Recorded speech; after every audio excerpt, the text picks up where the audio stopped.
نیت کہتے ہیں ایسے چیز کو جو کام کرنے پر آمادگی برانگیختہ کر دے. دیکھو ایک بندے کے پاس علم ہوتا ہے اور ایک عمل، اس کی درمیانی کیفیت جو ہوتی ہے نا اس کو نیت کہتی ہے. مثلا مجھے علم ہوا کہ تجارت میں نفع ہے، زراعت میں نفع ہے، یہ علم ہے، اور میں نے دکان پر لا کر مال رکھ دیا تجارت کا، یہ عمل ہے.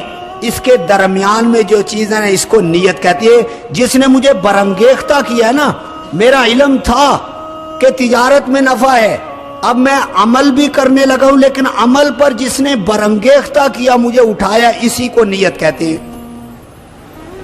آپ کو علم ہے نماز فرض ہے، آپ نے آ کر پڑھنی ہے، درمیان میں جس چیز نے آپ کو برانگیختہ کیا نا نماز پڑھنے کے لیے، اس کو نیت کہتے ہیں.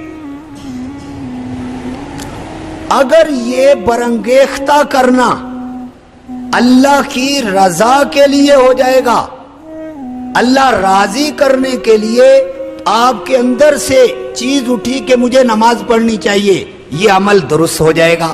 اور اگر اندر سے جس نے برانگیختہ کیا ہے نا دکھلانے کے لیے ہوئی تو یہی عمل خراب ہو جائے گا.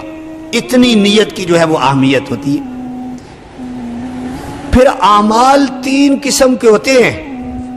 ایک ہوتی ہیں نیکیاں، طاعات، جس کو جیسے نماز ہے، روزہ ہے، حج ہے، زکوٰۃ ہے.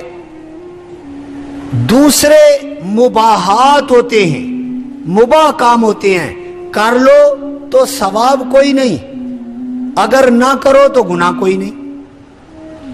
کرنے سے گناہ نہیں ملتا، چھوڑنے سے بھی کوئی گناہ نہیں ملتا. جیسے کھانا کھانا، اب کرو، کھاؤ یا نہ کھاؤ، ٹھیک ہے تمہاری مرضی. نہ کھانے میں کوئی گناہ ہے اور نہ کھانے میں کوئی گناہ ہے. اسی طرح اور کام ہے، پانی پینا، مکان بنانا، یہ مباحات ہیں. اور تیسرا کام ہوتے ہیں جن کو گناہ کہتے ہیں. گناہ، رشوت لینا گناہ، مال حرام کمانا گناہ، سود لینا گناہ. اب یہ گناہ ہے.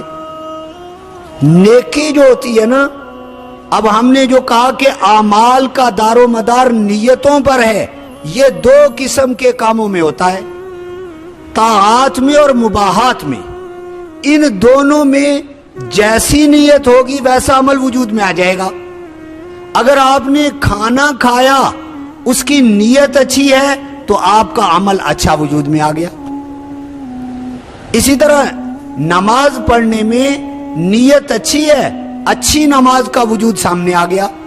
آپ نے زکوٰۃ دے دی، نیت اچھی ہے اور اس زکوٰۃ دینے میں عمل اچھا وجود میں آ گیا. اگر نیت بری ہے تو زکوٰۃ دینے میں جو عمل وجود میں آیا وہ برا ہے، وہ ضائع ہو جائے گا. اسی وجہ سے طاعات جو ہوتی ہیں ان میں نیتوں پہ عقل دوڑانی چاہیے. کتنی نیتیں کر سکتا ہوں، جتنی نیتیں کر لے گا اتنا ثواب کما لے گا. آخرت کے کاموں میں عقل دوڑانی چاہیے. مثلا میں آپ کو مثال دیتا ہوں، مسجد میں آپ آئے، آپ مسجد میں آئے، کیا نیت کی؟ ایک بندہ مسجد میں آتا ہے، وہ کہتا ہے نیت کرتا ہے نماز پڑھوں گا، ایک نیت کر لی، ایک عمل کا ثواب ملے گا. ایک بندہ کہتا ہے میں مسجد میں آ رہا ہوں، اور داخل ہوتے ہی نیت کرتا ہے مسجد اللہ کا گھر ہے، کسی کے گھر میں کوئی جائے تو مہمان بنتا ہے، میں اللہ کا مہمان بن کے جا رہا ہوں، نیت اچھی ہے، دوسرا ثواب مل گیا. آپ مسجد میں آئے، آپ نے کہا اللہ کا گھر ہے، اور کسی کے گھر میں کوئی جائے نا تو اس کی زیارت کے لیے جاتا ہے، میں مسجد میں آیا ہوں اللہ کی زیارت کے لیے، تیسری نیت کر لی، تیسرا ثواب مل گیا. آپ مسجد میں آئے، آپ نے کہا کہ میں جتنی دیر مسجد میں بیٹھوں گا گناہ سے بچ جاؤں گا، چوتھی نیت کر لی، آپ کو مسجد میں آنے میں چوتھا ثواب مل گیا. یہ نیت اتنی مضبوط اور بہتر چیز ہے. آپ مسجد میں آئے، آپ نے کہا مسجد میں فرشتے ہوتے ہیں، فرشتوں کی برکات ہوتی ہیں، میں مسجد میں آیا ہوں فرشتوں کی برکات حاصل کروں گا، 5واں ثواب مل گیا، 5واں عمل وجود میں آ گیا۔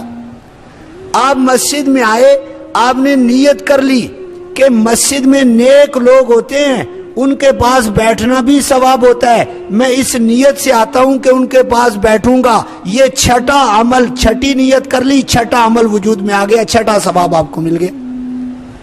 اسی لیے فقہا نے فرمایا کہ نفل اعتکاف ہر وقت ہو سکتا ہے، کہ جب بھی آپ مسجد میں آئیں آپ نیت کر لیں کہ میں اعتکاف کی نیت کرتا ہوں، اور اعتکاف میں ثواب ہی ثواب ہے۔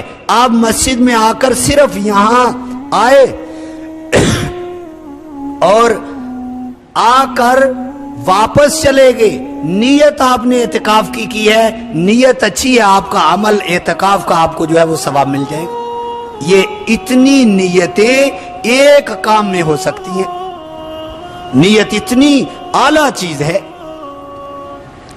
اور دیکھو اس کی اور مثال دیتا ہوں، صدقہ خیرات اللہ کے راستے میں مال خرچ کرنا، آپ نے مال خرچ کرنا ہے، آپ کی نیت اچھی ہے، آپ کو ثواب مل جائے گا، لیکن مال خرچ کرنا ہے، آپ کا قریبی رشتہ دار ہے، آپ کہتے ہیں یار میں نے مال بھی اللہ کے لیے دینا ہے اور قریبی رشتہ دار سے اچھا تعلق رکھنا بھی اللہ کا حکم ہے، اب آپ نے عمل ایک کیا، نیتیں 2 ہیں، ڈبل ثواب مل گیا۔ آپ نے مال خرچ کرنا ہے اللہ کے راستے میں، آپ کہتے ہیں میں مدرسے کے اندر مال دے دیتا ہوں، کہ ایک تو مال خرچ کرنے کا ثواب ملے گا، دوسرا دین کی اشاعت کرنے کا ثواب ملے گا، کہ بھئی بچے پڑھتے ہیں دین پھیلے گا، یہ جتنے بچے جب تک پڑھیں گے مجھے ثواب ملتا رہے گا۔ عمل آپ کا ایک ہے، نیتیں 2 ہیں، یہ ڈبل ثواب مل جائے گا۔ یہ نیت اتنی اعلیٰ درجے کی چیز ہوتی ہے۔